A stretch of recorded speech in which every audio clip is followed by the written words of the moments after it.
Survivor News. Survivor News. Survivor News.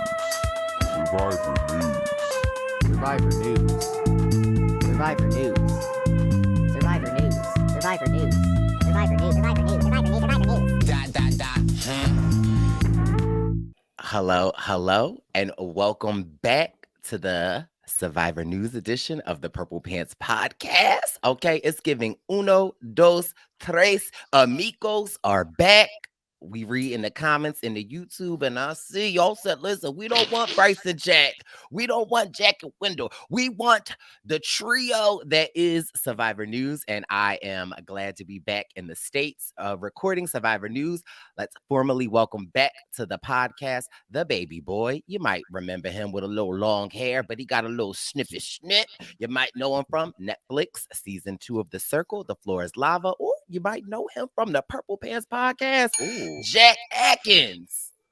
What's up, Brice? Good to have the trio back. It's been a long few weeks without the squad together, but I'm so excited we're all here and we're going to break down another episode. Yes, I am excited. And let's also give it up to Wendell Holland. You might know him from Ghost Island. You might know him from HGTV. You might know him as the first Merge Brew, or you might know him as my good friend, my brother, the one who always holds me down when baby boy want to pop off. When DZ says, don't do it.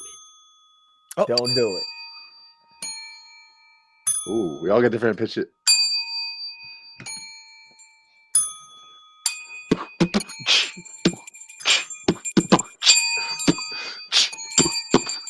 Hey. Let's give it Survivor News on the Purple Pants Podcast. Hey. You know what we doing on that, and you know I got Brice and Jack, and it is Wendell, and we is back, and we are about to have an event out. It's Brice Isaiah, and I'm back with the news. We got the bells popping off, giving who's. I don't know what Jack is doing with them headphones. He giving like an air traffic controller. All right. Okay, carols of the bell. Listen, I mean, Mariah Carey said it. Halloween is over, so 'tis the season. Oh, we once had a beat. You probably lost it. Next week, we finna be in Boston. Brice. Oh, hey. Well, listen. I'm not even gonna get you with them bars right now, though.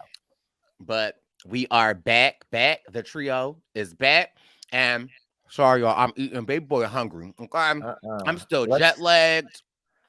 Brice, it's you were stayed over. And that was a week ago. From Italy. I thought you were talking about DC. Italy. No, Italy. Then we just were in DC for the RHAP live event, the Know-It-Alls, and Wendell and I had the honor of hosting the after party. That was truly amazing. Okay, shout out to the baby boy Robert, shout out to Marianne, shout out to Wendeezy, shout out to myself, shout out to Mike, Hoboken Mike, shout out to Omar, all Tori, so many amazing people in the building, and just again, shout out to the Purple Pants Posse. I just love y'all, love the support. Y'all know, and it's so crazy because while we were meeting some people, and they were like, Brice, we know you get weird when people give you compliments. And I was like, oh, here comes the weird part. Like, you know, but I just love my Purple Pants Posse, and I can't thank y'all enough. Y'all, my heart, love y'all. It was good to see. Yes, it was good to see them all. When Brice walked in, Jack, someone said, baby boys. And then, like, everyone just started, like, yelling at Brice, like, yeah. And then I'm just like, yeah, he's right there. Yeah, that's Brice. Yeah. They was looking around. I said, where Jack? No, they didn't. No, I'm kidding. That looked like a great time. You guys are doing so much now on the road this season. Every time I'm not at an event, I get so much FOMO, but it looked like an amazing time. Well, I mean, you know, we are on the road currently, you know, the Brice and Win Present season 43 tour. And we're just really excited that we've got Boston coming up next week. And baby, the lineup for Boston is giving spectacular. Ooh. Oh, actually, wait a minute. I have a Uh-oh. call coming in from. Let's Can see you who see it it? is. Oh, Kevin Schubert. Slay Hoover. Slay Hoover. Hold on. Let me tell him we're recording. Kevin. Put it on speaker. Good evening, young man. We are Put it on actually speaker. okay. Kevin, we are we're recording live on the podcast right now, my man. Are you really? Wow. Tell Brice I said hi. Tell everyone I said hi. Brice says, "Hey, can you just?" They hear you, so can you just say something to the Purple Pants man, Posse? You're on the best podcast ever. The nicest two guys you'll ever meet. I'm telling you that right now. And I'm not saying that because I call them trying to borrow money. They are the nicest guys you ever meet, Wendell and Brice. Everyone follow them and stay on their podcast. Oh man, thanks, Kevin. I'll call you when we get off, man. Yeah, call me later. Hey, Brice, love you, man. I'll talk to you later. Take care. Love guys. you, Kevin. He said he loves you. Talk to you. Peace. Later, Brice. Later. Wow, sorry. That was crazy how we were just talking about Boston and Kevin himself. called in. Yeah, the man. And Kevin called in. So, yes, Boston is giving a whole vibe. And then after Boston, we are headed back to DC for the district. And I know some of you guys missed the RHAP event. But listen, if you missed the RHAP event, not a problem. The baby boys are coming December 7th to proper K21. And then, hold on, wait. Y'all, where the bells? To where? Where are we going? Proper 21K. Yes. Okay. Where y'all bells at? Oh no. Oh no. I fumbled. Oh, Jack. Yeah. And so after Boston, then it's DC. And listen, bump. Your baby boys are headed to LA for the finale. And baby, the finale is shaping up to be hot stone baby this evening. Oh, you want the hot stone baby this evening? Is that the lyric? I don't know if it's hot stone. Are you thinking massages, Brice? Thinking what's that massage place called? Hand and foot? Hand and stone. Hand and stone, yeah. Hand and stone. But listen, baby, the finale party is giving Chile. There are so many amazing people. We got Kylan, we got Joseph right off of Big Brother. We've got Andrea, Xander, Desi, Allie from Cali. We have Jack Atkins, we got Max Dawson, we got Francesca Hoagie, we got Kira Green, we got Leo from the challenge. I'm missing like a couple of people, but also just so y'all know, we put this list out. The phone call started ringing. They said, baby boy, what you doing? Can we come? So the remix to this flyer that will be dropping shortly, baby. I'm just saying, if you in LA, it's the remix. Brice and Jack present. You know the vibes. They were calling, weren't they? They definitely were. But yes, we would love to see you guys. Tickets are available. Click the link in my bio, click the link in Wendell's bio, or head over to Brice and Jack present. And yeah, bless your life, and we will see you. Definitely amazing. Brice, question. When DC. Where were you last night? I was in DC. What were you doing there? I was hosting an after party for the man, the myth, the legend, Robert Sesternino. Oh my goodness. What an event. Right? What's in your hand?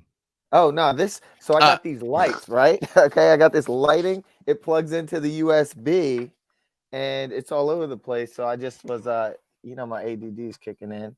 But like it's colorful. I was gonna do something crazy with it. And then you happen to want me to podcast. But I was asking you about the DC event because I just wanted to, it was awesome. And, it was amazing. I just wanted to rehash how awesome it was. That's all. It was amazing. And a Wendeezy and Brice fight free night. We had one fight. We love that. Are you kidding me? I might have lost my glasses, but it's all right. We're gonna charge it to the game. True. Yeah. Now I gotta ask, what was more lit, the Know It Alls, the live episode, or the after party? We're going to say the after party because I feel like the live know-it-alls is it's an experience. You get to watch Survivor and you get to watch a live taping of a podcast. So it's not like you can't get to getting jiggy with it. You can't. That's what the after party for. But let me tell you how smooth Rob is, because there was a technical difficulty to start the show. And they start playing it. We're in this awesome room with 500 people watching the show, and then it like gets scratchy, and you're not seeing anything anymore on all these TVs. Rob, it was like we was watching TV at Wendell House, but well, I'm never inviting you over to watch TV ever again. But so Rob pulls out his phone, goes up on stage, takes the microphone, puts it up to his phone. We're listening to what's going on in the show.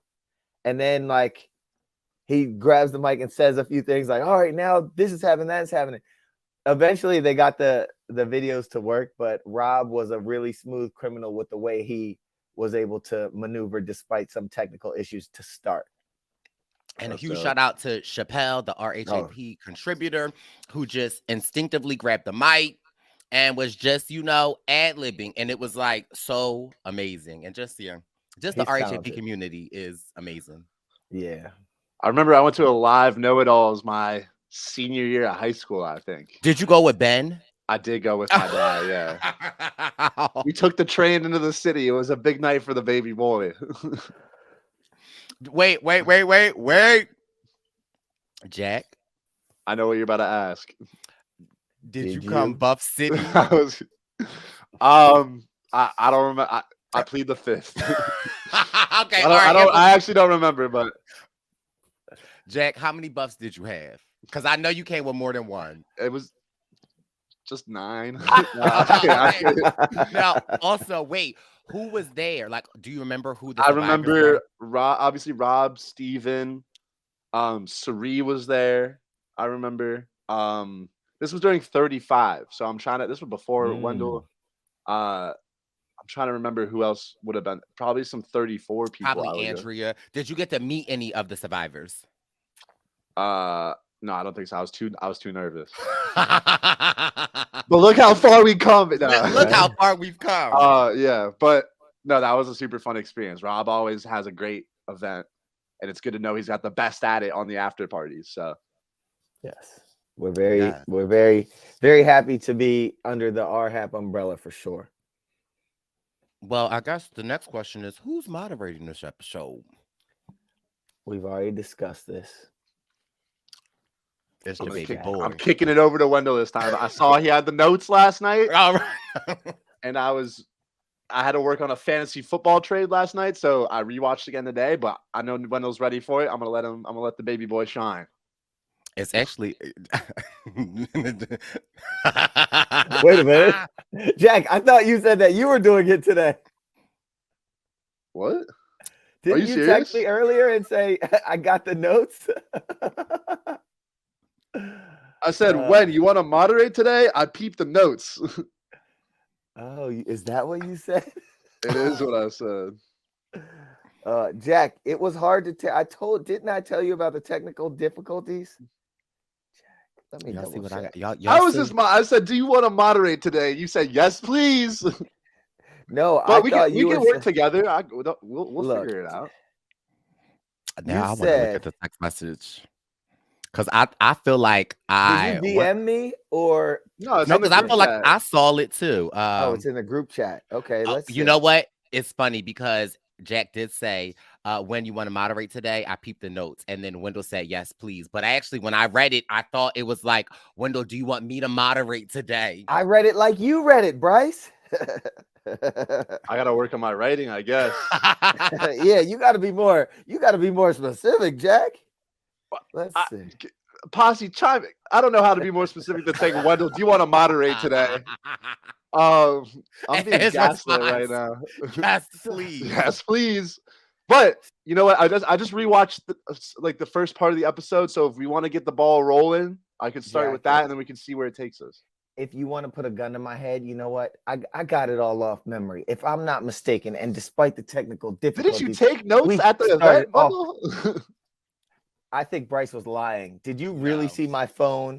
Well, your hand was covering it. I trust Brice exclusively. Thank you. Dag. Okay. Clearly I was wrong. Clearly I was wrong. Right. This is a game of deception. So if I'm not mistaken, we have Noelle telling Janine, hey, I know you just got blindsided. Your girl went home. Pull it together. Act like it's okay. Like get it together right now. Mm-hmm. And that's good Survivor strategy. When you get blindsided, to come back, don't flip stuff. Try to find a way to bring it in and play it cool. So what does Janine do? She goes and tells everyone, no, it's cool. It's this.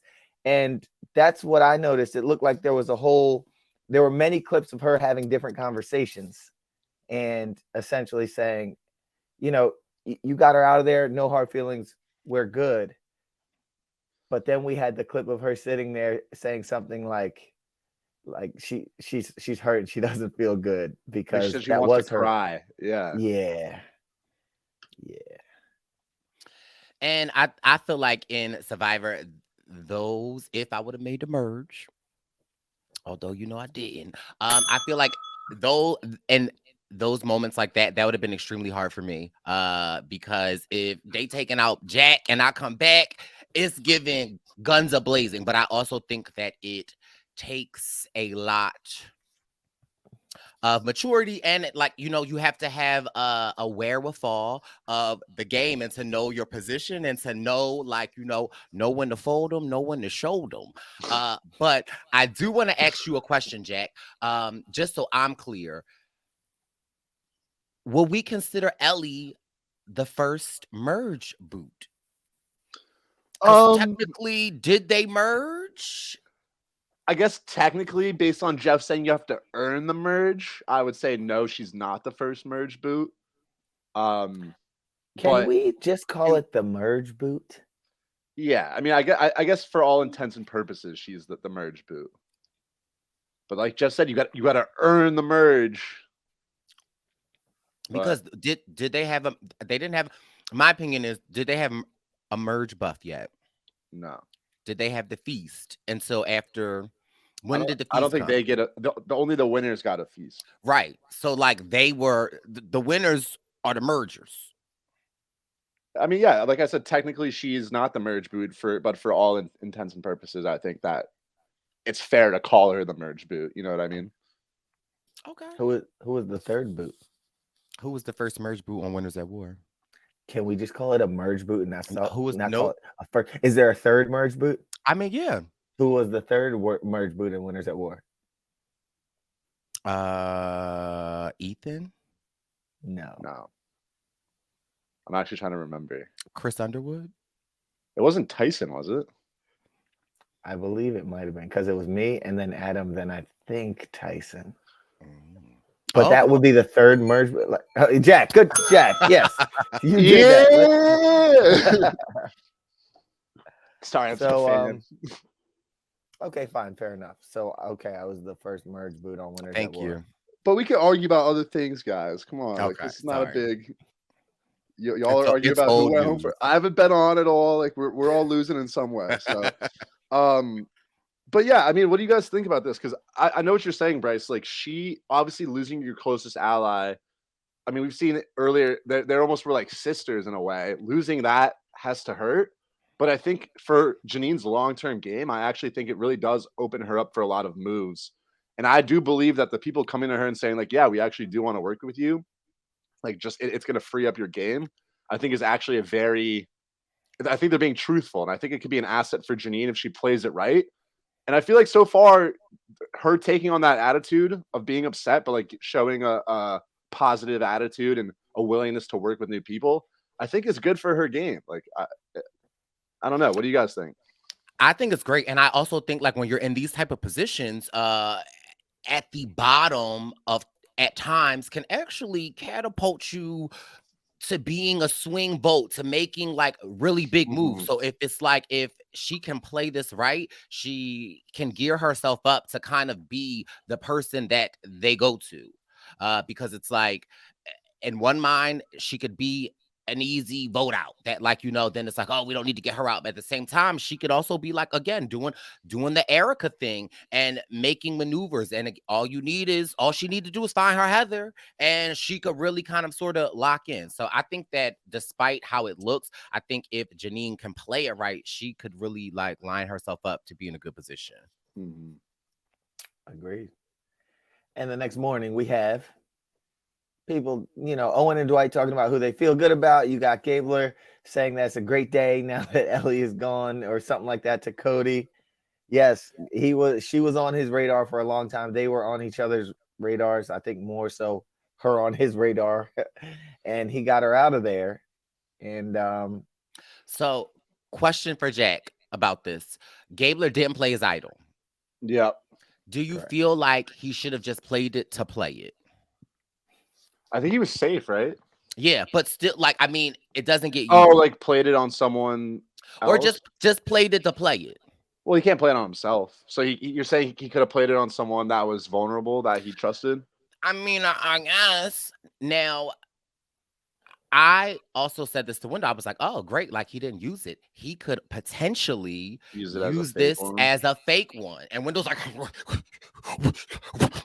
why would he do that? I was like, yeah, you did. And we started going back and forth. I'm like, why would you not? So to both points, I think it's fair that he, like, if he really wanted Ellie gone and he knew that the other target was like James, for example, I think it's fair that he could have just like thrown it on James and been like, all right, a little extra security to get Ellie out. Didn't really think of that, honestly, because he was safe, but you're not wrong. If the last time to use it, you could use it effectively.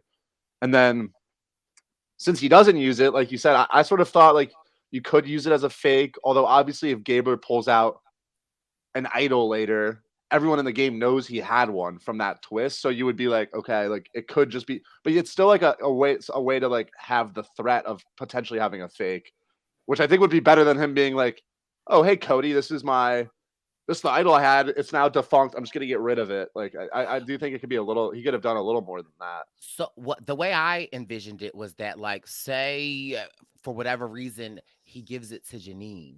And at some point in camp, Janine is like, hey guys, I know the votes are coming my way, but just so you know, I found this idol a week ago and I'm using it tonight. So change your plans. Yeah, that's just like you changed your story, because you didn't say all of that to me earlier today. You just said, what if Gabler pulls it out and uses it as an idol? Whoa. Self whistle. This one's for Alaska. I mean, self whistle. Not okay. I mean, it's been a long day. No, I like the idea, Brice. Right, like, you know, I think whatever he could. I think we can all agree that he could have done something more with it than what he did do. Right, is sort of right, but also yet to be seen, because he still has it, and we don't know if like he might get creative. Yeah. Also, do we know that anyone actually knows what exactly it looks like, or no? Like, did he always have it in the pouch with the note? And like, because say he finds another idol, he could plant this old idol with the note and like trick someone else into getting a fake idol. Why do I feel like the person that would find it would be Owen? Yeah. And that's like Gabler's one ally, and then Owen like goes out, and Gabler's like, oh. Yeah. It would literally be like Gabler would be like planning it, and then like he would see Owen coming, he just walk away, and then Owen would be like, "What's that?" But or Gabler could like plant just the idol in like someone's bag or something, and then be like, "Oh, should we search their bag?" Like, and then they're like, he's like, "Oh my god, they have an idol." Who would have thought? But yeah, I agree. Like, he definitely could do more than what he did, I think is the point. But okay, fair enough. Then we get tree mail, and they determine that everyone needs to pick pairs for this next challenge, and they're trying to figure out like, what do we do? And then someone comes up with a genius idea of drawing rocks. Do y'all think that was a good idea? I mean, honestly, I just don't know how I love about pairs and individual immunity challenges. Because someone would hold you back if it was you. I mean, I don't know. I just feel like the big emphasis on the individual immunity challenges is just like, like you own your spot, like, and I don't know. And also in my mind, I was just like, where they get all them rocks from? I mean, I know there's a lot of rocks. They're on a beach. I mean, I know. I know. There was an awkward 10-minute period in that bit though where they had to like go paint all the rocks different colors and like put them back in. No, I agree with Brice that. Well, I like that they mix it up with the pairs, but as a competitor, I wouldn't love it. But to Wendell's question, I was watching with friends during this, and I was sort of like, we were talking about like what's the logic in the pair picking? Like, I kind of wish they didn't pick rocks because that's always feels like a cop out. Although I guess it keeps it fair and like you don't have to, like if you have to pick your pair, then you have to you're show. immediately like, and I'm immediately like, oh, like Brice, although I think the note made it clear that only one person can win. So I don't think who your allies actually matter as a pair because that eventually you would have to, only one of you can win. So for me, and I want to hear what you guys think. You don't know the challenge, but I think I want to pick someone who's solid, but I feel like I could beat in most one-on-one sort of competitions. Like maybe someone who's agile and can get through the obstacle course, but when it comes to like a puzzle or like a strength thing, I feel like I can beat them. So out of the merge tribe, who would you pick? I'd have to think of all the options like off, maybe like a Owen or a Dwight. Like they both, like for example, they both got to the end of the challenge, but now I don't know necessarily about the rope thing. Like based on my weight to my upper body strength, I don't know if that's my competition. But if I had to face off against like Owen or Dwight in like a really physical challenge or even like a puzzle, I think I could win a good percentage of the time. But also, I think another thing you could consider is, and now we didn't really see anyone do this, but if you know only one person can win, but you have to compete in pairs, presumably for a lot of the challenge, you could go with someone that you don't want to win, and you could throw it to make sure that they don't win the challenge. Now, I don't think there was like a public enemy number one enough for anyone to do that, but I think that was an option too. Like, I like that idea. So what do you guys think? I mean, I like that idea. I think that ideally I would probably go with someone like a Carla, you go with Ryan. Or Ryan. I mean, only if we could get in the net together. But my god. And the mud action. And the planks. Okay. There was one. He could pull it out. Okay. There was one, but it was a reward challenge on Ghost Island. No, it might have been.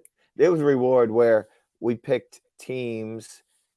We picked pairs. So like, I don't know how there were 3 captains picked or something. And then we had to each pick one partner or something like that. And I think I had the first pick. So obviously I picked Dom to be my partner. And I think Laurel was with Sebastian maybe, and Jonathan was with Angela or something like that. And I thought it was cool to run in pairs against other pairs. And me and Dom did a pretty good job at that. Yeah. That's my story. So were you training Dom on Ghost Island for the challenge? Oh. Dom was ready for it. Yeah. Dom, like he's good at working with people. He's good at working solo. So yeah, he did great on the challenge. The man he's 2 for 2 in getting to finals. Right? That's good numbers. I competed twice. I only got there once. So. Brice. So what would that make your average? What's your average? 30%. Your average is 0%. No, I'm like Jesse. I like to work with numbers, so I do 30%. I'll give it to you. I'm batting 100. All right, or 1,000. What is it? BRMs. It's not a good 1,000, but so we have BPMs. beats per minute. Guys, it's only day 14. I'm just Yeah. thinking that. Like, it feels like We're over it's- halfway through the game, though. It's crazy. That's crazy to think. Day 14. So we get to the challenge. The pairs are Jesse and Janine, Ryan and James, Cassie and Carla, Sammy and Noel, Cody and Dwight, and Owen and Gabler. Mhm. I thought this was a pretty cool challenge. Yeah, like I've been saying this whole season, I love what they're doing with these challenges. Yeah. Although I don't like the teams, but I love the challenges. Like I feel like they're a play on old with new, with like it's just like I feel like it's going to Wendy's and getting a 4 for 4. I do love a 4 for 4. Okay. Well, the challenge starts with a twisted net tunnel kind of thing. And Jack, what do you think about the twisted net tunnel thing? Is there some strategy to getting through it? What do you think? Because people got caught up. Yeah, I think I'd have a hard time with that. And I honestly, like, if I got stuck, I feel like I'd start to get like claustrophobic. Right. Or, like, yeah, it looked like ultimately they figured out you kind of have to go head first and just twist yourself to untwist it as you go through. But it looks really difficult. And as a taller person, like I feel like I'd have to like manage more with it. So I'd be worried about how I would do in that. Now this, when I was watching it, I said, "Oh, I can't wait to see what James Jones does." Okay, because this just had a Brice Isaiah James Jones moment, and to my surprise, somebody had to pick my jaw up off the floor. James like skated through it, and I rewatched this a little bit on the ride home, and I really felt like when you look at the nets and how they're like twisted up, I felt like if I were out there, one of my strategies would be to like try to spend more time up front, like trying to like before you go in there. Cause like I've heard from experience, you know, when you into tight spaces, it like can create more friction. So talk us through that. So instead of going all the way up to the twist and then trying to, I would like put my head in and like try to like in that beginning part to kind of like when you have more room to when there's more slack, because I feel like as you get in, it's going to get more tighter and it's going to get tighter to like maneuver. Yeah, harder to twist around. Yeah, agree. I think that's good, like a good general strategy. But then I think part of it is though, there's only so much you can do because it just wraps all the way around. Like by the time you get to the other side, the part that you came through is now twisted the other way. So you have to like work it. Yeah, no, I know what you mean though. It's. I definitely think I would struggle to just go like, yeah, it looks tough. I mean, yeah. Another thing though, I think if I were doing it, I wouldn't think that there's so much strategy to it. I mean, now after we've seen people struggling like crazy, so I think I would run in there 100 miles an hour and then get caught at the twisty part. Yeah.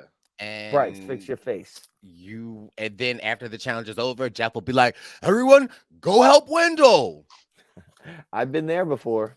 I know what you mean though, because I think on first impression, I didn't realize it was just a full twist. I thought it was just like tangled up. So you'd like go in, try to like rip through, and then all of a sudden you're like stuck. But this and is also muddy and Brice.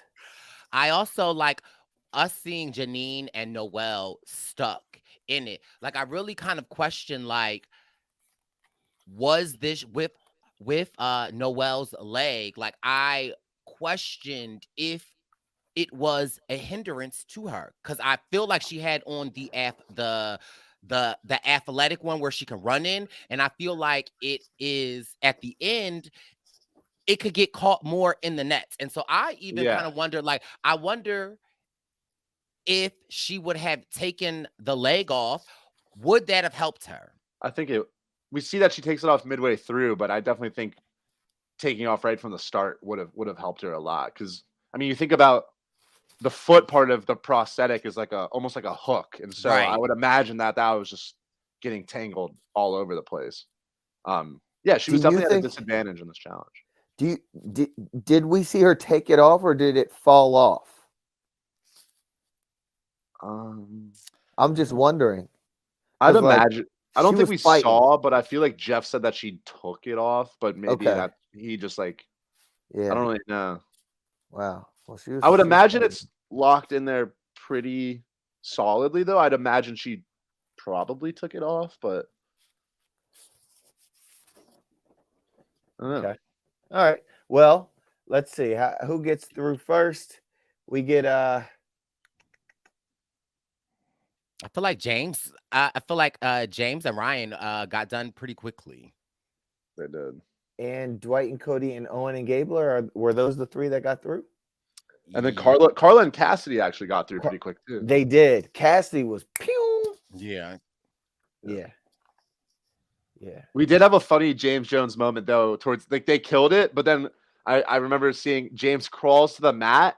Ryan takes off to start digging in the sand, and Jeff was like, "You guys can both go dig." James was like, he was tired. We're always gonna have James moments. Always. Oh, yeah. There were a lot of James moments this episode too. We'll get to those for sure. But yeah, so Janine and Noelle both get stuck, and so that means that Jesse and Sammy also don't advance to the next stage. We had a kind of a moment.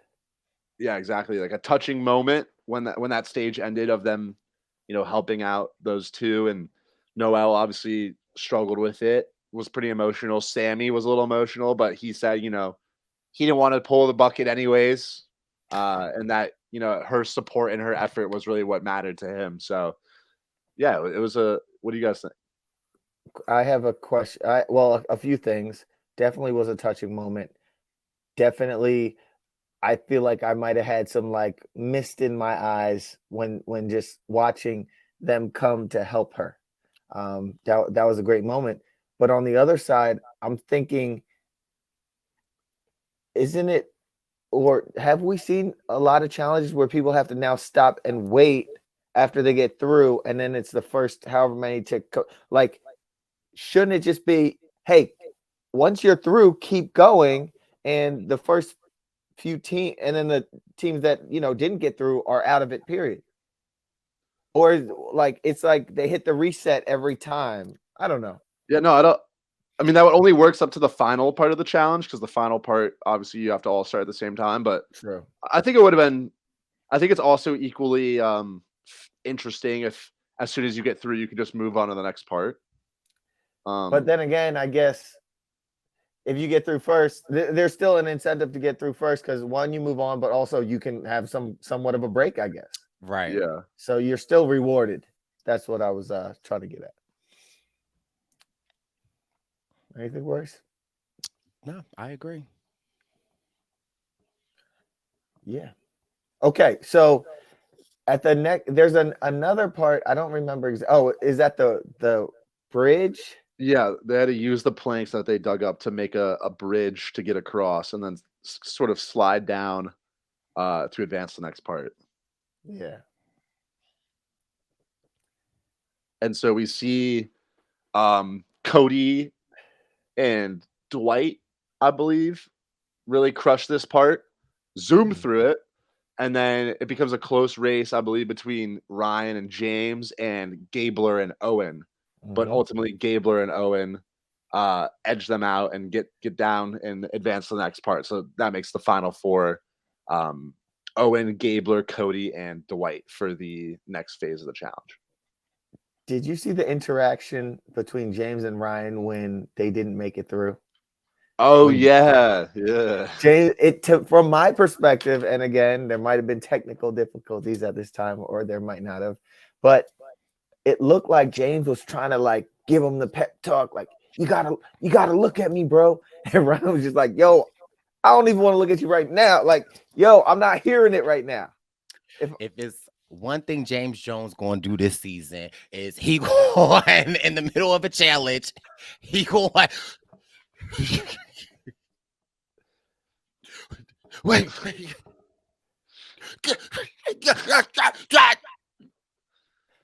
Was that in the middle or after they were eliminated? If it's one thing James going to do during, beginning, or after it's over, is Yeah.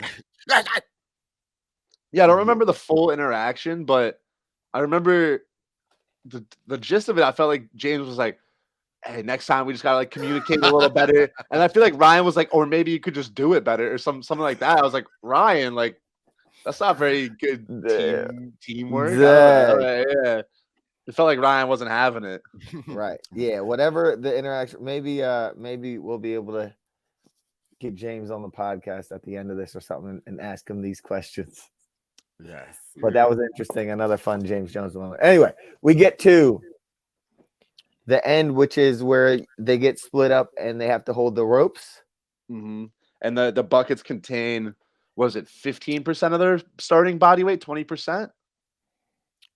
Whatever it was, the buckets held a percentage of their initial body weight at the start of the season.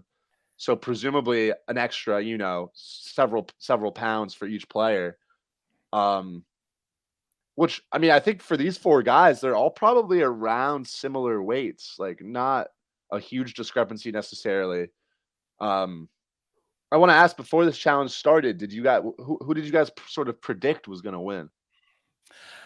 I, for whatever reason, had my money on Owen. I just felt like this was going to be Owen's time to shine. I think I would have had Cody. Yeah, I had Cody too. But I almost said to my friends, I was like, 1,000 to 1 that it's anyone other than Gabler. So clearly my judgment of this was not. I didn't know Gabler had the dog in him. He got that dog in him. Yeah. But Brice. it was definitely a close finish, and definitely like a very interesting to see them like reeling it back up and then reeling it back in, and then I don't know. I felt like Cody towards the end was just like he's like, I'm tired of hearing Gabler tell us who he's doing it for. Yeah, this was very interesting showdown to watch because not only did they set the record for sort of the length of the face-off, I think the previous record in this challenge was like 24 minutes. I think they went for over 30. But at some point halfway through the challenge, maybe even earlier, every minute Gabler started dedicating to a new person and or object, so random, or place, or a state. Yeah, sometimes he said, "I'm going to do this for Alaska," and then he started talking about a war hero, and apparently he worked with him as a patient or whatever. Which fair enough. But for the first minute of him talking about it, I thought this was just like a random dude he read about in a book, and I was like, Gabler, like, what are you talking about, man? Like, he was doing it for my everything. grandma. This one for my dog. This one for Popeye's chicken. Okay. This one's for the state of Alaska. I got a pencil at the crib. It's for my pencil. This one for the bell. This one for the whistle. This was for Ellie. Screw you, Ellie. Dang. This one's for Jack's buff collection. Oh. This one's for the bamboo that's hurting Gabler back. This is for the palm fronds that he uses as blanket. This one's for my idol that is now defunct. This is for did Ellie want this is for I want to protect everybody but Ellie. And with this win, Gabler in a way has not been vulnerable the entire game if you think about it. Wow. And what a game he's been playing. And I mean, maybe we can ask Tyson Adespool. Why does he always say Adespool? However, I in the Challenge USA, I feel like Tyson and Angela winning the first challenge set a very clear precedent. And I feel like has Sleepy Gabler woke up and like I said this before and I'll say it again. I can see Gabler final 3. Just in again, just from we see that even in his own alliance with Sammy, at times one day Sammy with him, the next day Sammy like, get this man away from me. So I feel like with a personality like that, that's, in my opinion, somebody that you want to keep around. That's a shield. That's somebody that you could always say, boom, boom, boom. And honestly, I feel like if Gabler were to make it to the end, depending on who else he going against, being as though how he has rubbed so many feathers the wrong way, I just wonder. I don't know. I just feel like, in my opinion, I'm going to want to keep Gabler around. I agree. I think you look at Gabler as like, if I'm there, I think Gabler's probably the person with the worst chance to win, and so I'm not in a. I'd say I'm not in a hurry to get rid of him. Although, where I think he could shoot himself in the foot is that he can be so chaotic that, sure, I might beat somebody, but if I'm trying to work with them and they keep going out and going crazy and making these moves on their own without consulting me, things like that, that's where it becomes a little bit more of a problem. Now, we do see, I believe after the challenge, that Gabler said, like, the alligator came up for a round, but now I'm going back under the water and I'm trying to. So if he can really go back under the water and keep it low key, yeah, I think he's going to go pretty deep in the game because there's really not a big reason to target him for any reason. Yeah, it might be him getting himself voted out. Yeah, as in him like picking another target that he's just so angry at and has to, if he does go under the water. And then you're right. He could probably hang in there. But yeah, before we jump to the post challenge, I do want to talk about Gabler's post challenge confessional. That was pretty funny to me, where he was just like, "Guys, if you're watching at home, you can do it. just apply." And I was like, "Word." And then I almost predicted it. It jumped to Jeff Probst in the commercial. Wow. It started like, it was a weird pause for like 2 seconds where he was like, "Guys," he was like, "You know what I'm going to say. Apply for Survivor." And I was like, okay, that's all right. But I honestly thought after that Gabler confessional that his little commercial thing would be like, "You heard the man. CBS casting, SurvivorCasting.com. If Gabler can do it, so can you. Apply for Survivor." Going back under the water now, guys. I think there was a missed opportunity, but interesting. So do you think they're looking for more Gablers? I think there's definitely room for more Gablers in the.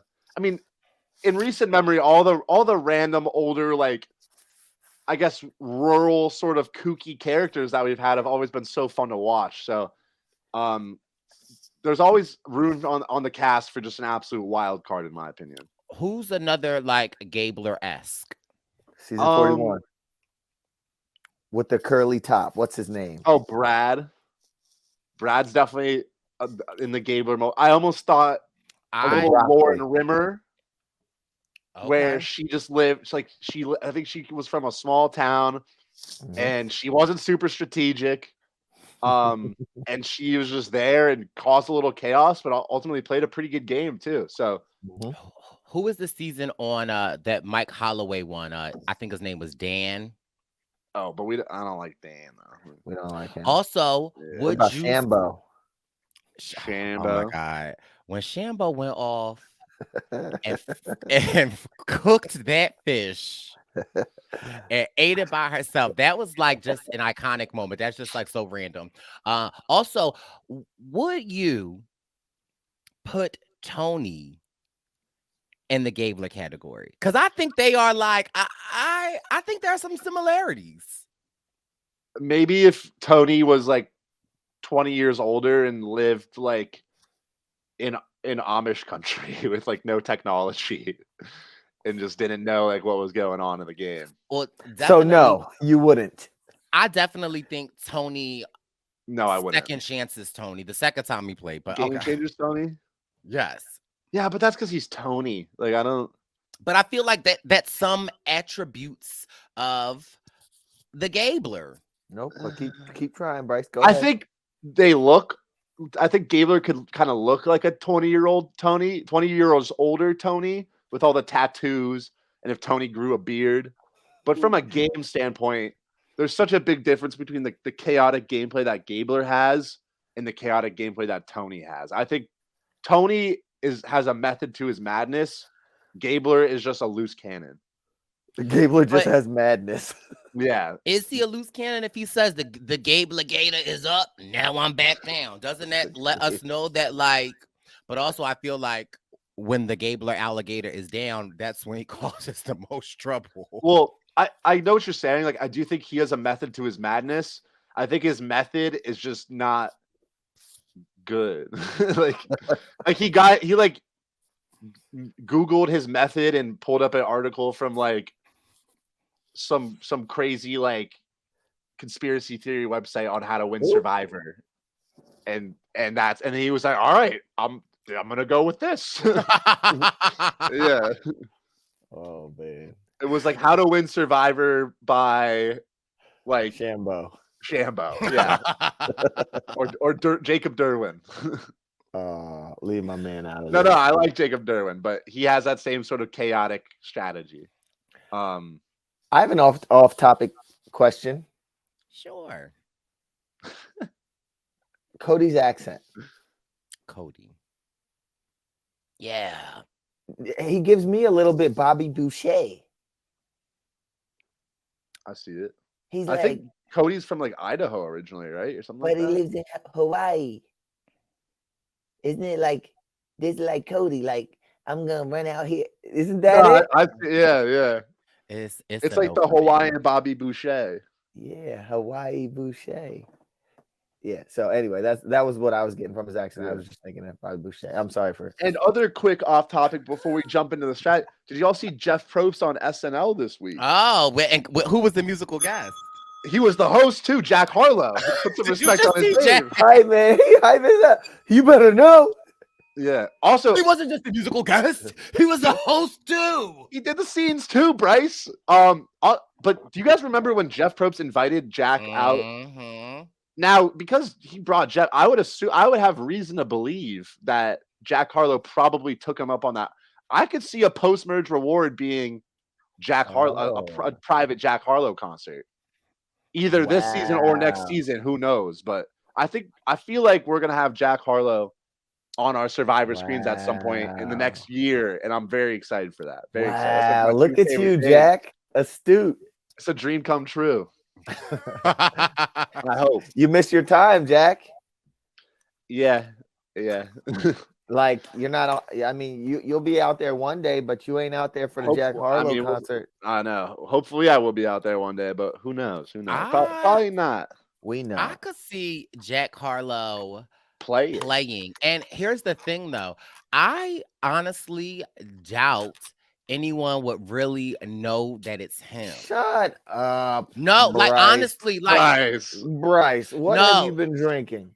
I'm just saying, like, if you change your look. I'm just saying. If he wears SNL costume and with the wig and stuff, maybe. No one's gonna know it's Jack Harlow. Pretty much everyone would know it's Jack Harlow. I'm just saying. You think Gabler? Well, no, Gabler probably would know. I would say Gabler wouldn't know, but you look at like everyone else, like Sammy, Sammy, Owen, Janine, Noel, Dwight. James wouldn't know. James would know. I don't know James. Now there's varying degrees of like how much people would know / care. Like if I was playing with Jack Harlow, I'd be like, oh my God. I'd have to keep my cool. But other people would just be like, oh, like that's cool. Like, hey Jack, my name's Jack. I wrote something on the island. You wanna we could be like Harlow and Atkins, the Sorry, I'm getting. What carried would your away. alliance name be? Hatkins? No. I don't know. Okay. I don't know. Harjic. Harkins. Brice, Atlow? I'm gonna blow a whistle on you for what you said, and I don't know why. It just sounded a little bit too it's something. dangerous. Jack. Jack. The Incredibles. Jack and Jack. Jack squared, double Jack. We'll cross that bridge when we get to it. But yeah, it was cool seeing Jeff on SNL. That was really fun crossover. Get to see him get his respect. Yes, fresh face too. Yeah. True. But then so we kick it back to camp after Gabler secures the immunity win. And given our moderating confusion, we might have to go a little off riff here. But if I'm not mistaken, let me see. So I believe it starts with the boys taking a trip to the water well. I think is a good place to start. And I think it's James, Sammy, Owen, and Jesse. Is that the four that were there? James, Sammy, Owen, Dwight find a clue in the water. And so there's a bottle floating in the well, and there's sort of a standoff of like, y'all want it? And everyone was Who like, spotted nah. it? James. I mean, I feel like they all spotted it. Well, but James is like, blue, blue, blue. Yeah. So, I guess it would have been I'm probably gonna use this word wrong, but uncouth. I like it though. I like that you're bringing that one in. Would it be uncouth? Like, because if I'm James and I get it, see ya. Like, I'm out. Like, I mean, but I understand. Yeah, like, you're out of the game. I mean, you're in a position where I guess it's like the best thing on it. Because I often question, like, is the best thing for James really to been like, does anyone want it?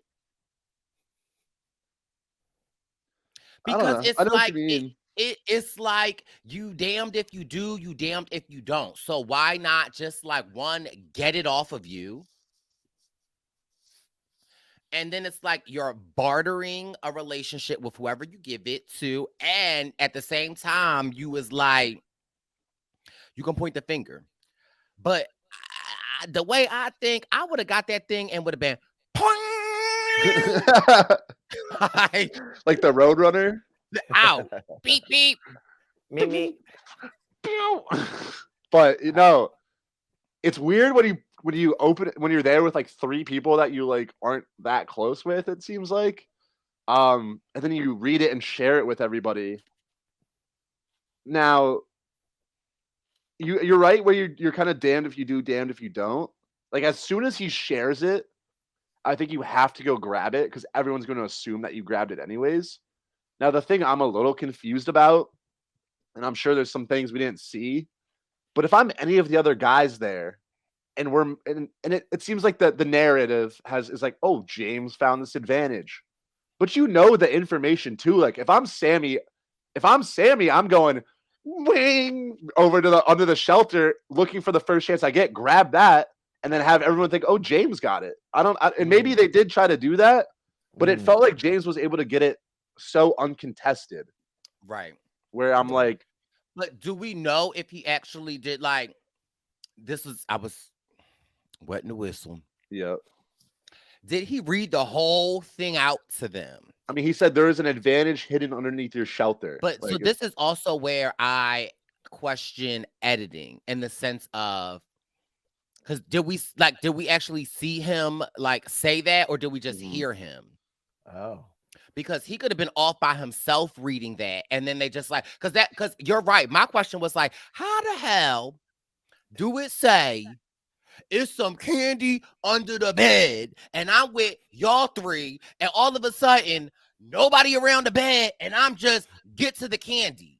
Yeah, I thought that was weird. I do think we saw him like open up the note in front of them and like right.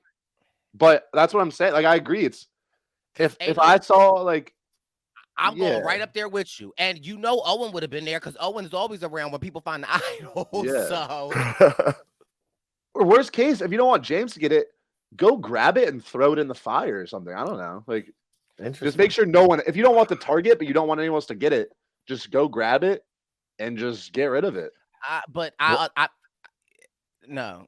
How do you think production would react to that? Like, would they like that? Would they not like? Because that could be good TV, but it's also robbing them of the moment that they want. These inevitable moments. So yeah, Brice, ladies and gentlemen, for those of you not watching the pod on YouTube, but those of you listening, Brice is still stuffing his face with snacks. What are you eating, Brice? Is that a French fry? From where? At McDonald's. From Popeyes from 2 days ago. Dude. He was definitely in DC yesterday. He was in Italy right before that. This is from 2 weeks ago. It's not, though. 2 days. I don't know. I don't know what to think. I don't have any food in my house. This is the only...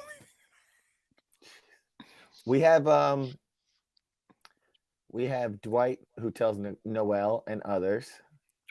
Noelle wants to vote for James. She starts telling people. She starts like rallying the troops against James. And you get people whispering down the lane. You have Jesse talking to Carla. Jesse says he trusts Carla more than Noelle. And he starts thinking that they should go for Noelle because they don't want her to build up steam. And one thing that I've thought about for a while is you have this lady with a story of overcoming in her life. And if you're sitting next to her at the end, with the right speech, she could get the job done, if you ask me. Just because of all that she's had to overcome, I'd say with just having one leg and also getting on the show and making it to the end. So maybe Jesse's alluding to that, or what do y'all think? I mean, yes. Here is I guess my question to your question is, what can Noelle do to mitigate that? Like, I'm asking you from a winner standpoint of like what? Because it's like, because I was thinking about this, like, say, like, just from now on, she just purposely sucks at the challenge. But then I'm like, but then you can't, because then people are going to be like, oh, like, I'm just trying to think of like, what is her best end strategy?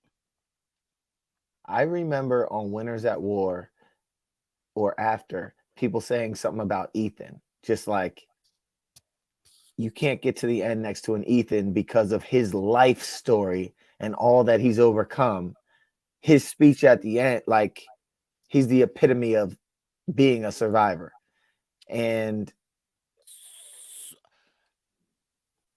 yeah, so like, I then go to say that is Noelle's chance, or is Noelle's fate to the end the hardest, in the sense that she actually would have to Mike Holloway her way to the end?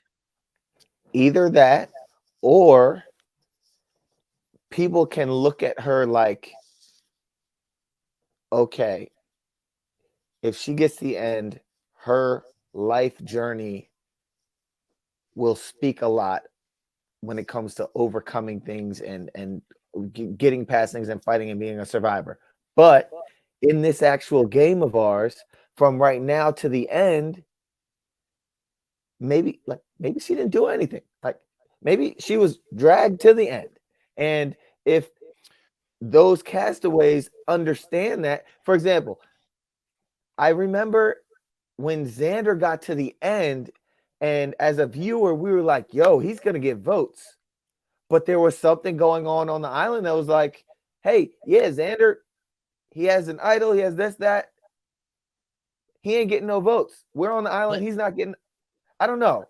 I agree, but I disagree. I honestly feel like in the new era of Survivor, in the new realm of Survivor, I honestly, I think that it really is. Get your ass to the end, and when you get there, you better have the best effing story. Like you, like because again, I always say, in my opinion, I hate when people be like, oh, blah, blah, blah, blah, blah, blah, blah, blah. Like one of the things that I hate the most is that, like, Michelle Fitzgerald in the Survivor community realm, people oftentimes don't like her win, or just the whole thing. But my thing is, a winner is a winner, period. If they won and they got to the end, like, stop playing. So I really do feel like no matter how you get to the end, you got there. And I really feel like when you get in that seat, you have to bring it. And now y'all know I love me some Xander. I do. Lord help me. I love Xander. However, I do feel like he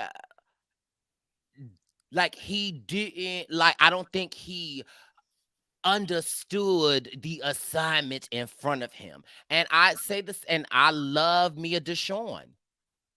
And I really feel like, Deshaun did not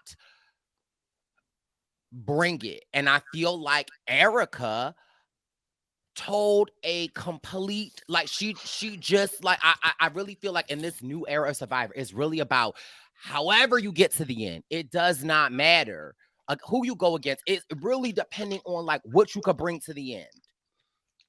To add can I add something really quick, Jack, before, because I know you got something. Yeah.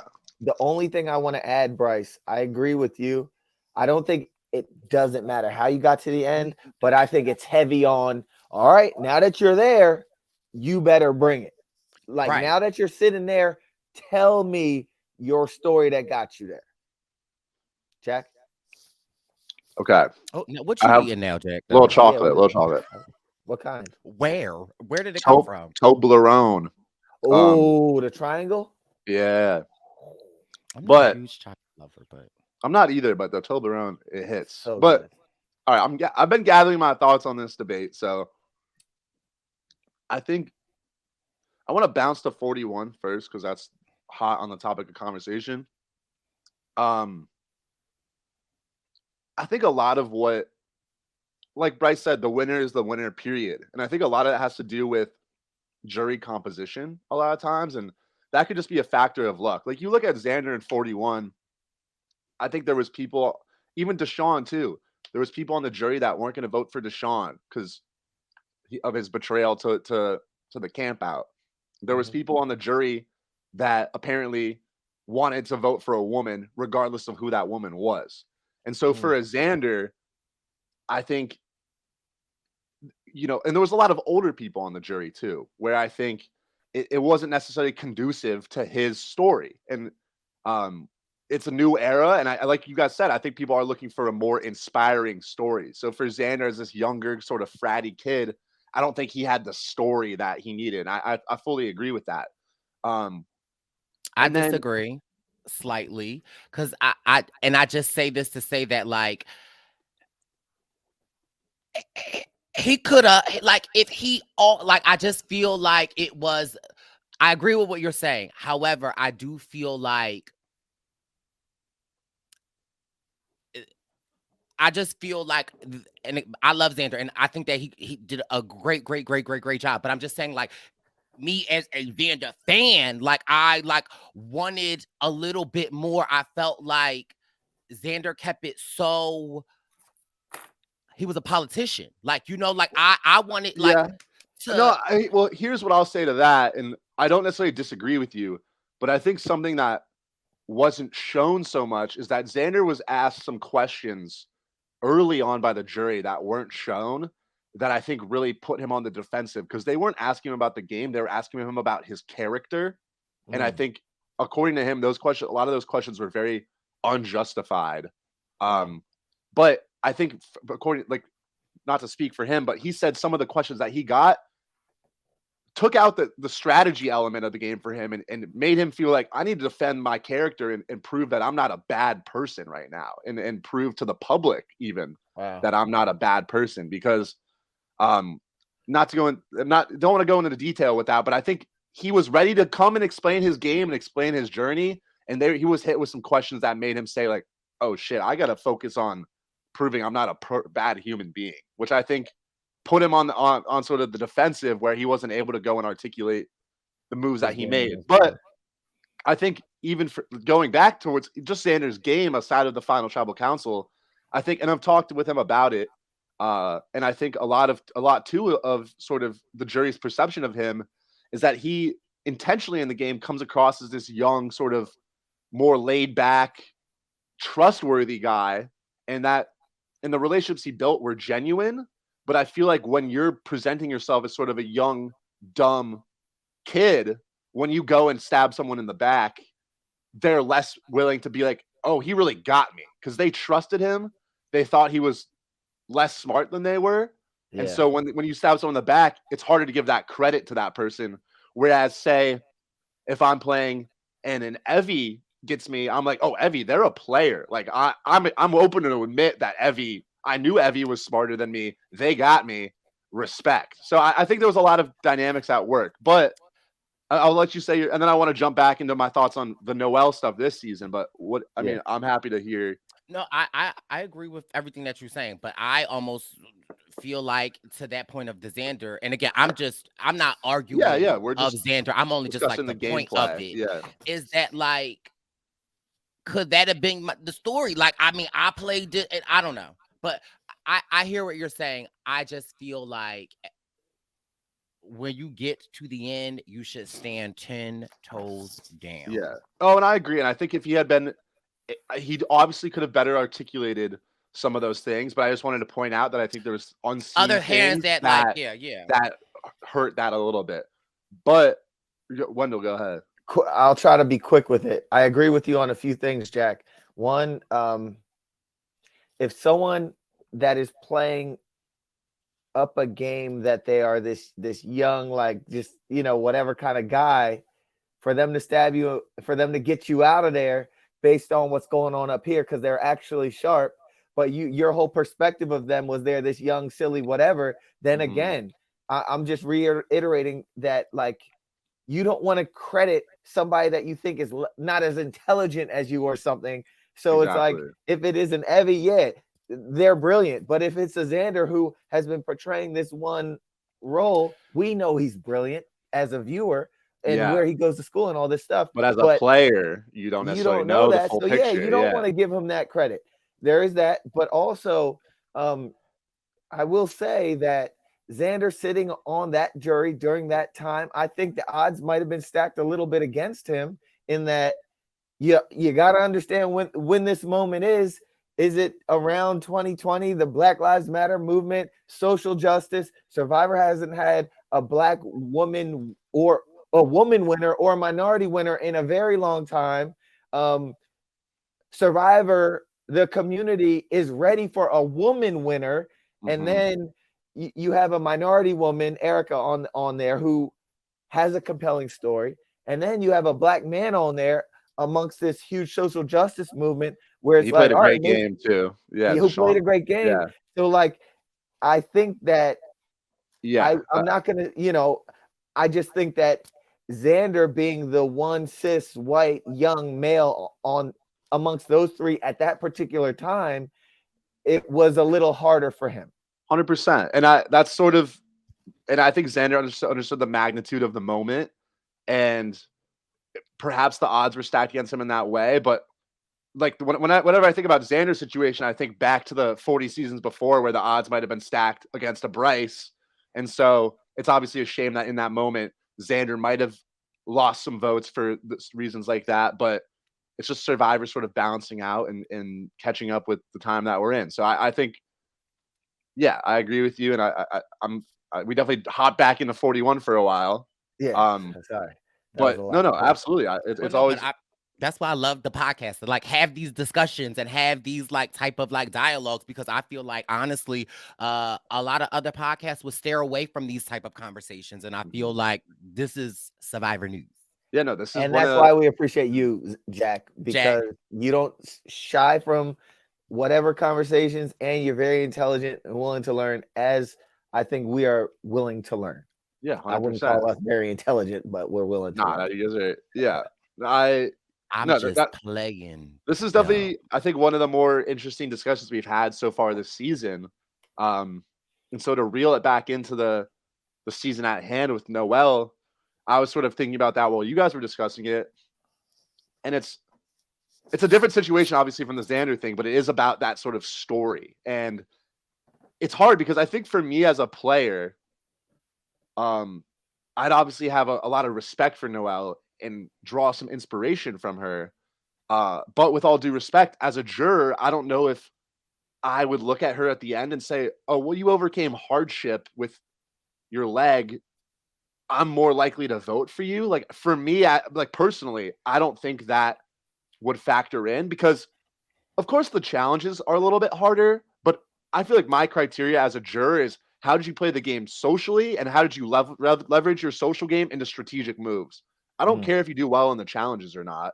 And we're all surviving on the island. Like, of course, it can be a little more difficult with one leg, but I don't think it's a huge fact. It's obviously more difficult, but for me, the big criteria is social and strategic. But as a player, at the same time, you have to acknowledge there might be other jurors that look at her and say, oh my God, you did this whole thing with one leg. Like, you have my vote. And so you have to balance your own personal perception as a potential finalist or as a potential juror with how other players that might be on the jury might think about that. And then, yeah, maybe there's a case where you never want to bring her to the end because A, you're worried about her story, and B, you might not know how other people view her story. Right. You know what I mean? And so I guess back to my question that I'm asking you, Jack, is like, how does Noelle downplay that? Mitigate that? Like, maybe I don't, like, you know what I'm saying? Like, no. What's her... is it just to beast it and just like balls to the wall? Or I think it's hard to like the small thing, I guess I would say,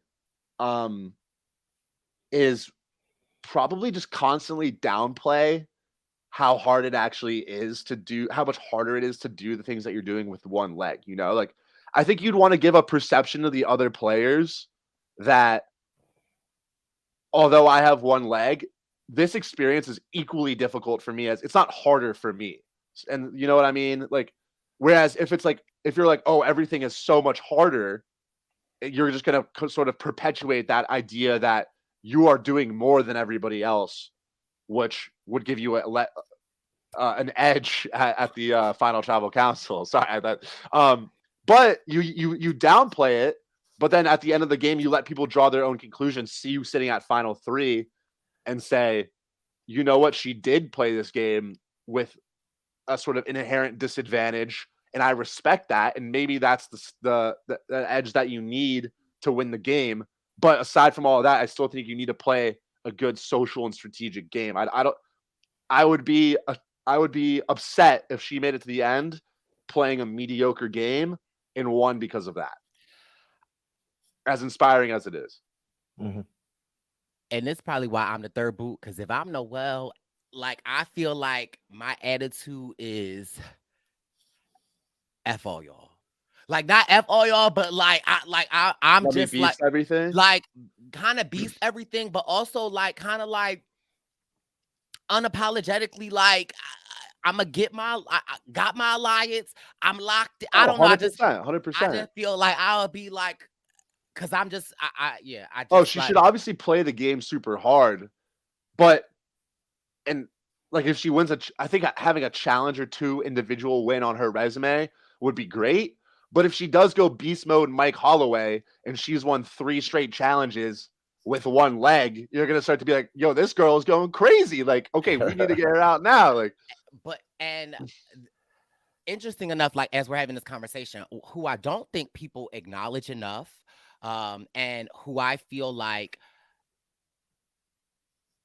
Survivor wasn't ready for who they were was, do you remember, I believe it's Nina Push. Push, who Porsche, yeah. Porsche. it was deaf and Hearing impaired, right? hearing impaired, right? And immediately, like, Otherized. and like again, I also feel like it was an easy vote that, like, you know what, we can't, like, you. So, but I just also feel like people don't give Nina enough And credit. who was it in the Survivor Amazon as well that was hard of hearing too? Oh, I forget her name. did she have I like. It wasn't Christy, right? That was a different person, or was it Christy? But I will say, I don't know. I think Nina's. I mean, so much respect for her going out and competing, but I think it would. I really do think it would be so much harder and so much more impressive to play the game of Survivor if you're partially deaf than to play with one leg, because Survivor is such a communication-based game. Like, yes and no, but I feel like Nina has superpowers, just like I feel like Noelle has superpowers. Like, because I always feel like whenever, like, one of your, like, you lose a sense, you are enhance the other so one. much stronger in other areas. And if I remember correctly from Nina's whatever, like, they just quickly otherized her, but like, she was up in it, like, she could for sure, like, it just was, yeah. So but I just thought about that, and just thinking about, again, like, how the times have, like, changed, and that, like, you know, just very similar to me. I don't know necessarily how we got on this tangent, but like, I just was Ricard also hard of hearing, and I think he was hard of hearing in one ear. I was just and the way they showed it almost like a superpower for him. And I think that's a credit to the storytellers and a credit to the times that we're in now, where if he communicates that to people, then they'll understand that, and they won't otherize him, but they'll be sure to understand that this is a part of this human, and so we will have to just communicate a little bit differently with him. Yeah, I was thinking about the Ricard thing because it would be interesting to hear how he sort of works that into his gameplay, because he's such a good game player. Like, I'm wondering, does he position himself where his stronger ear is, like, in the right spot? And also, something cool that I remember, if I'm not mistaken, is that when they had that one scene, especially talking about Ricard playing the game with being deaf in one ear, I'm pretty sure I saw that if you were watching the episode with earbuds or headphones, then it only played in one ear, which is pretty cool. Wow. Yeah. Very interesting. All right. So, yeah, on the chopping block, we have. Are we here? We're close. I mean, we see James goes and tells. So chopping block is sort of a James versus, like, Dwight via in proxy to Noelle. People jump immediately to the conclusion that James has the knowledge is power advantage, which is crazy because this is before he even tells anyone. They were like, oh, the last 2 seasons, knowledge is power, got to be knowledge is power. And then James goes and tells 3 or 4 people, which, like, what? Come on, man. But go ahead, shoot him some bail, Brice. Like, trying to save James here. Like he said, if knowledge is power, right? It doesn't matter if it's perceived knowledge. Doesn't matter if it's a lie. It doesn't matter if it's the truth. And so, like, if word is spinning around, but I mean, it does and it doesn't. But, like, what do they say? Like, the lie will go farther than the truth, and even when the truth comes out, they don't even want to hear the truth because the lie is better. So I just question James and the fact that, like, they talking already, and, like, so instead of them assuming what it is, why not disseminate the information? And that way, it's like you kind of sort of control the narrative. Was that his reason? Because I didn't fully remember. I don't know what his. I know he was saying the knowledge is knowledge. I see the case for that. Like, I know what you mean by controlling the narrative. You don't want other people to spread these rumors that might be untrue. And in this case, the rumors are sort of the worst case scenario. Like, I think the knowledge is power is one of the scariest things someone can have. And so for everybody. And so for James to get ahead of the narrative, I think it would have been smarter to say, hey, I got an extra vote or something like that. And then whereas he's now kind of confirming the worst case scenario and confirming this narrative that does not help him. And the knowledge of power of every advantage is the one where it's funny how, of course, the knowledge of power is sort of based off the fact that if you know what advantage someone else has, that's the power, is that you could steal it. But now with the knowledge of power, we see every time the actual power is knowing about the knowledge of power. It's like the knowledge of power, knowledge is the power. And so every time someone tells someone, it just allows everyone to play around your advantage and just puts you in such a bad spot. But what if James's intent is not even to use it, but the intent is to create this shield of the fact that he might use it to create more chaos in the game, and he has no intention of using it? I know what you mean, because obviously he got people, whether they knew or not, swap their idols and stuff around, ended up flushing an idol out of the game. But still, being in the game with the knowledge is power is so much scarier than, like, for other players than any other advantage you could have. So I think it just puts a really big target on James's back.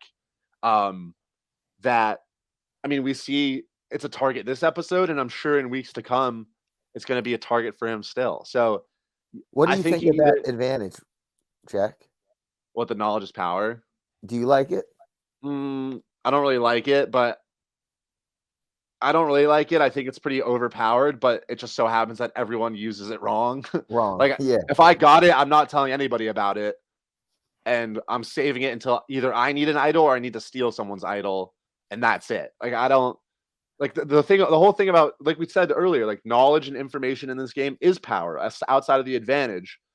And for me, I could trust an ally like wholeheartedly, but as soon as you disseminate information, the value of that information for you goes down, and you're giving everyone else more information and power. So you got to hold your information until the time is right. Otherwise, you're just letting go of potential weapons you have in the game.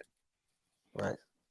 I just think it's something to my strategy that if it's 9 people out here, we the 3, y'all my people, and I'm telling y'all I have the knowledge is power idol, but I don't ever plan to use it. I wake up and I'm choosing violence today, and I just want to, like, up the ante on everyone else. That just scared me. I just hit my plant, but I was like, oh my God, I felt like I hit somebody. So I was like, what the hell? The fake plant? Yeah. I just feel like, I know what you mean. I think that's also a big difference in, like, in the oven. I think that's a big difference in our social and strategic games, and it's neither right nor wrong, where I feel like you play a little more of an open book, but your allies will know that you're being an open book, and that could increase their trust with you, but you might not have as much information to make your own strategic moves in the game. Whereas I feel like you guys could be my guys, but until I need to use the knowledge's power on our behalf, which I gladly would, it's like, why would I tell you as soon as I get it if we don't need to use it for 5 tribals? Because then there's 5 tribals I have to worry about the information getting out. But for people's trust in me, if you're playing the game with me and know that I'm never going to tell you about what I have, that might make our connection a little bit weaker. Like, all right. Or the moment that, like, say we do have trust, and then we need to use it, and then you like, I got this, guys. We can use this to whatever. And then say, they call you on a walk. Wendell, what the hell? He had this the whole time? I can't believe he had it. We got to get him the hell out. He really had it. Hey guys. Hey, Owen. It's me. Good to see you. Some water. Got my water. Okay. It's but I'm telling you that. Do you think he heard us? I don't think so, but we gotta get his behind, okay? What was that? Sorry. Sorry. Yeah, travel tonight. Oh, it's me, Owen, in the corner of the episode. I Yeah. actually do kind of gotta go soon though, but Okay, yeah. So look, can we? Sorry for the sake of time, should we jump into sort of what we let's think of the go. decision between Dwight and James and what all shook out? Yeah, Yeah. but let's also just Go ahead and address the elephant, Brice. let's make the mashed potatoes out the potatoes. I ain't accusing nobody of nothing, but I'm just saying, as a black man watching the show, I did not like to see The optics of 3 black people, 3 men of color. Yeah, Boom, boom, boom. Like, I just didn't like that. I noticed that too. I was just like, ugh, I don't like it. yeah. But that was just like kind of the first thing that I felt like I noticed. But again, like, it's the game of Survivor. It's, you see where each of them, like, but I just No, I noticed Question. that too. I think the James Ryan split makes sense for those who want a strong Coco member out. What I am confused about is how you go from Noel to Dwight. Like I don't like. I felt like I guess Cody likes Noel more, and so he was like, "All right, let me take a shot at her by getting Dwight out." And Jesse's playing sort of a. What I really liked is confession about giving people agency, but for Jesse, I'm like, I feel like Dwight's more of an asset for you, and I don't know. I just feel like, I love my twin, and I am like, did Dwight make a mistake in the sense of like not flourishing the relationship with you and Jesse? Like, even if like you don't trust, like, I don't know. And also I feel like it leaves a lot to be desired, that like, because clearly Cody wanted Dwight out, right? Yeah. And it's just like, but we don't really see much of their interaction. So then I just also like, was there more going on at their Yeah. tribal, like they're Well, like, Dwight clearly, wanted him out. Dwight wanted I Cody mean- out from jump. right? But we never saw that information kind of get back to Cody. But clearly, clearly Cody ain't just living. And I have another Yeah. question: is something like putting the 3 black men up there? Is this a response to something like the cookout, in that They want to break maybe it up. subconsciously someone's like, "Yo, they might just have a connection, and we're gonna get one of them out of here right now." I mean, I don't I know. mean, I guess there are no coincidences. Coincidences is what they say. Like it could be a subconscious thing, but at But the same time, there are a lot of people of color at this yes, merge. like, I Where mean, That's another thing. we got Owen, we had Carla, Carla, we have Janine, Jesse, like, so Janine. There are a lot of people of color. There are 3 black men. I was about to say that, like, I you took the words out of So my mouth. and so, like, again, when like sometimes, Brice, when you say like it's 2 minorities back to back voted out at the beginning or something like that, we're on a season with a lot of minorities, and that's just the composition of Those, these those games. So coincidences are gonna happen yeah, more. but 3 black men, it's just like, ooh, that's like And the only 3 black men. Almost like if we only put up the 3 women or whoever's out there. I mean, I the first three women to go were yeah, women. also. anyway. Have we ever had 3 black men make the merge? Probably. When? I mean, How I'm often? thinking Fiji. We had How many Earl, we had seasons? Dreams, and we had. I don't know if a third one made it or not, but Yeah, I do got to run though, guys. Oh, Unfortunately, but y'all feel free to finish up. But Purple Pants Posse, I'm signing off. Love you, Jack. See you later, guys. baby boy. Yeah. So I mean, not really much that happened after that. Dwight's out of here. I was so sad to see my baby boy, Dwight, go home. However, I'll say this. He allegedly is the first merge boot. He is in great company with Wendeezy Holland. And in my book, he made the merge. So it's like winning $1 million. So I ain't mad at that. And I hope that Dwight keeps his head up high. And, it's the game of Survivor. So Do you recall what he said to Jeff on his way out? I am going to say. Oh, go ahead. What did you think he said? I don't know, because I had to run to the bathroom at that point. Oh, yeah. You had to take a number 2. Don't. He said it was the journey of a lifetime. And Jeff said, go ahead to hear it. Snuff. But yeah, Dwight was fun to watch. It was great to see, like, yo, he's Perp Man Jr., yo. He was you were out there in spirit, man, with the head situation, with the early on awkwardness, him finding his way, and him becoming a threat in the game to where they're like, we got to get this guy out of here. Big kudos to Dwight. I can't wait to meet him in person.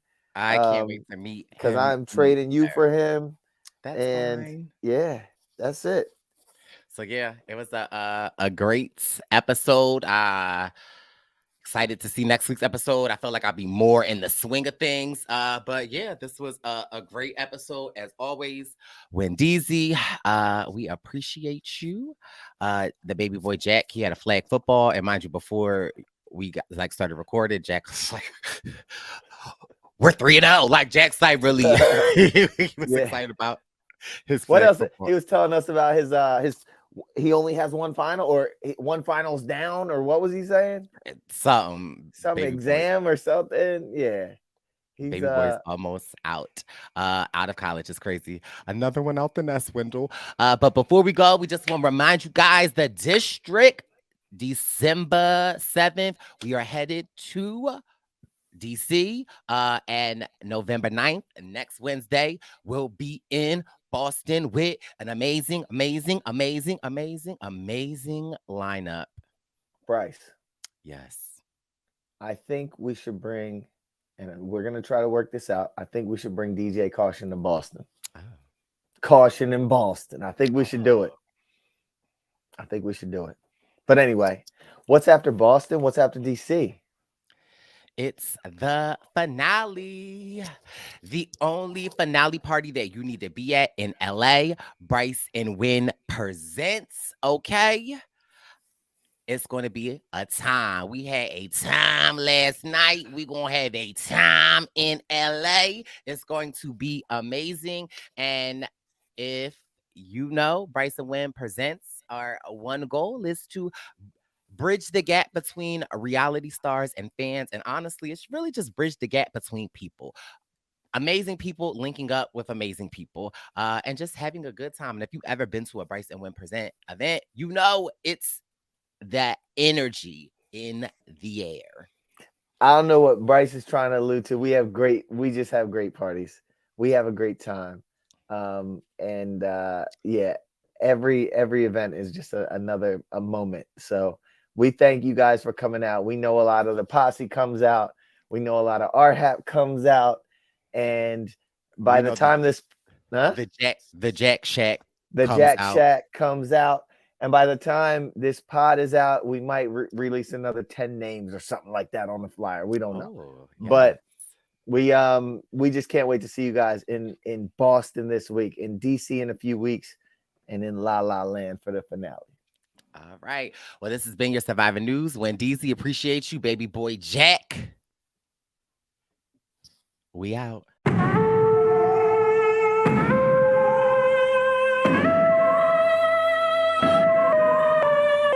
Survivor News.